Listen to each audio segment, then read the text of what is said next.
ఏపీలో మిగిలిన 38 అసెంబ్లీ స్థానాలకు కూడా కాంగ్రెస్ అధిష్టానం అభ్యర్థులను ప్రకటించింది. బొబ్బిలి నుంచి అంబటి కృష్ణారావు, గజపతి నగరం నుంచి డోలా శ్రీనివాస్, గన్నవరం కొండేటి చిట్టిబాబులకు సీట్లు దక్కాయి. ఆళ్లగడ్డ నుంచి బరగుడ్ల హుస్సేన్, కళ్యాణదుర్గం నుంచి రామ్ భూపాల్ రెడ్డికి టికెట్స్ కేటాయించింది అధిష్టానం.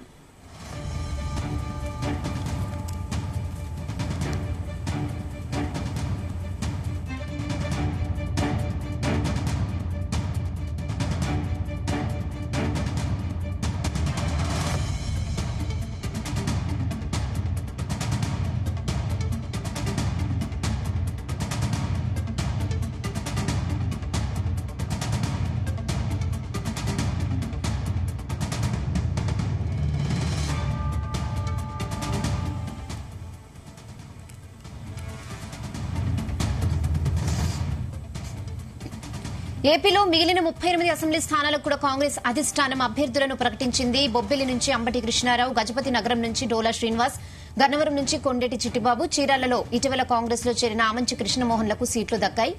ఆళ్లగడ్డ నుంచి బరగుడ్ల హుస్సేన్, కళ్యాణదుర్గం నుంచి రామ్ భూపాల్ రెడ్డికి టికెట్స్ కేటాయించింది అధిష్టానం. ఇదే విషయంపై మరిన్ని అప్డేట్స్ మా ప్రతినిధి నాగేశ్వర్ అందిస్తారు. నాగేశ్వర్, ఆంధ్రప్రదేశ్ లో కాంగ్రెస్ పార్టీ కొంచెం సంచలనం సృష్టించిందని చెప్పొచ్చు. చివరి జాబితా విడుదల చేసింది. చివరి జాబితాలో దాదాపుగా 38 అసెంబ్లీ స్థానాలకి అభ్యర్థులన్నీ ఖరారు చేసింది. అయితే దీంట్లో ప్రధానంగా చూసుకుంటే ఆమంచి కృష్ణమోహన్ కి సీటు దక్కడం అనేది ఇదిగా చెప్తున్నారు. అయితే ఆమంచికి ఆ చీరాల నియోజకవర్గంలో మంచి పట్టుంది. బీసీ సంఘాలకు సంబంధించిన వ్యక్తి, బీసీల్లో కూడా మంచి పట్టుంది. అయితే చీరాలకు సంబంధించి ఆయన గతంలో స్వతంత్ర అభ్యర్థికి కూడా పోటీ చేసి ఎమ్మెల్యేగా గెలుపొందారు. తర్వాత వైఎస్ఆర్సీపీ పార్టీలో పోటీ చేసి ఓడిపోయాడు. అయితే దీనికి సంబంధించి ప్రధానంగా చూసుకుంటే అమ్మటి కూడా జాయిన్ అవటం కూడా ఆ కాంగ్రెస్ పార్టీకి కలిసి వచ్చారని చెప్పుకోవచ్చు. బొబ్బిలి నుంచి అంబటి కృష్ణారావుకి ఇచ్చారు. గజపతి నగరం నుంచి ప్రధానంగా చూసుకుంటే సీనియర్ నేత అని చెప్పుకోవచ్చు డోలా శ్రీనివాస్. అలాగే గన్నవరం నుంచి కూడా కొండేటి చిట్టిబాబుకి ఇచ్చారు. గన్నవరంలో కూడా కొండేటి చిట్టిబాబు సీనియర్ నేత, రాజకీయంగా అనుభవం ఉన్న వ్యక్తి. అతనికంటూ స్వతహాగా కూడా కొన్ని వేల ఓట్లు పడే అవకాశం ఉన్నందున అతను కూడా తీసుకున్నారు. కాంగ్రెస్ పార్టీలో టికెట్ రావడం మాత్రం సంచలనం చెప్పుకోవచ్చు. అయితే చివరి నిమిషంలో చీరాలలో సీటు తగ్గించుకున్న ఆమంచి కృష్ణమోహన్ మాత్రం సంచలనంగా నిలిచింది. అయితే ప్రధానంగా చూసుకుంటే కడప ఎంపీ టికెట్ గానీ ఆంధ్రప్రదేశ్ వైడికి కూడా ఖచ్చితంగా తాము 20 నుంచి 30 స్థానాలు గెలిచే అవకాశాలు ఉన్నాయని కాంగ్రెస్ పార్టీ సర్వేలో వచ్చినట్టు చెప్తున్నారు.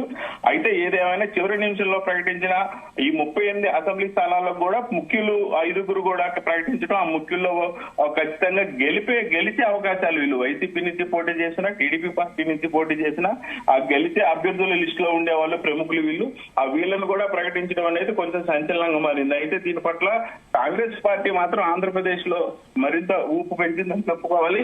అలాగే సర్వేలో కూడా రోజు రోజుకి కాంగ్రెస్ పార్టీకి కొంతమేర జనాభిమానాన్ని సంపాదించుకుంటూ ఓటింగ్ శాతం అయితే పెరిగే అవకాశాలు ఉన్నట్లే చెప్తా ఉన్నారు. రెహానా.